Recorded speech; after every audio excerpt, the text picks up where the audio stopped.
விடியல் தரப்போவதாக சொன்னார்கள். ஏழைங்க கண்ணீரை துடைக்கப் போவதாக சொன்னார்கள். இவர்கள் சொன்னதை நம்பி ஓட்டு போட்டுவிட்டு தாகம் தணிக்க குடிநீர் குழாயை திறந்தேன்.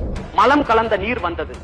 வேதனையில் சென்னைக்கு சென்று ஏதாவது ஒரு வேலை செய்து பிழைக்கலாம் என்று வந்தேன். நான் வந்ததோ டிசம்பர் மாதம். சொல்லவா வேணும், பெய்த கனமழையில் பல அப்பாவி மக்கள் பலியான நிலையில் நான் உயிர் பிழைத்ததே பெரும் பாடாகிவிட்டது. இலவசமாக பேருந்து பயணம் என்றார்கள். அதை நம்பி பேருந்தில் போன என் தங்கையை பார்த்து ஓசி என்று ஏளனம் செய்தார்கள் இந்த விடியல் ஆட்சியாளர்கள். கூலி வேலைக்கு சென்ற என் மாமாவோ கள்ளச்சாராயம் குடித்து உயிரிழந்தார். ஏன் இன்னும் மதுவிலக்கை அமல்படுத்தவில்லை என்று கேட்டேன்.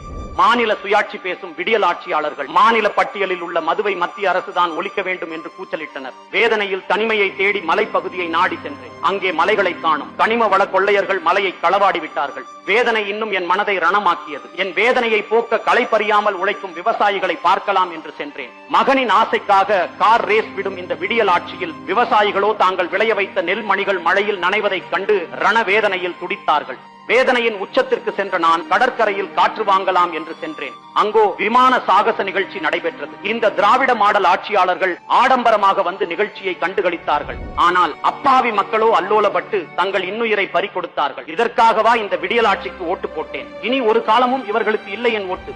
இதுவே நான் இவர்களுக்கு வைக்கப் போகும் வேட்டு.